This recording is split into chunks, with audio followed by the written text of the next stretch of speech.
হে everyone, day 27 water ইটিনা ডেতে সবাইকে স্বাগত।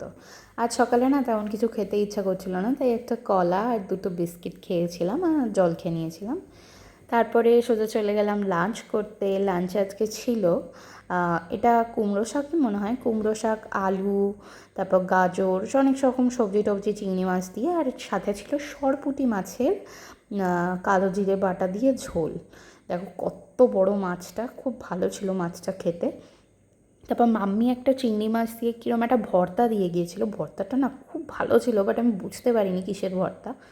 তারপর তো অ্যাজ ইউজুয়াল খাওয়ার পরে খেয়ে নিয়েছিলাম একটা পেয়ারাটা খেয়ে দিয়ে দিয়েছিলাম একটা ছোটো ঘুম টুম দিয়ে। বিকেলে আজকে দিদুন এসেছিলো, তো বিকেলে খেয়েছিলাম চা। বড় মা, ভাই, আমার আর দিদুনের জন্য। মা খায় না, বাবাও খায় না। তারপরে তো আজকে সানডে যেহেতু, তাই সানডে মানে তো চিকেন, তাই মা রাত্রে বানিয়েছিল চিকেন কষা, সাথে রুটি আর পেঁয়াজ।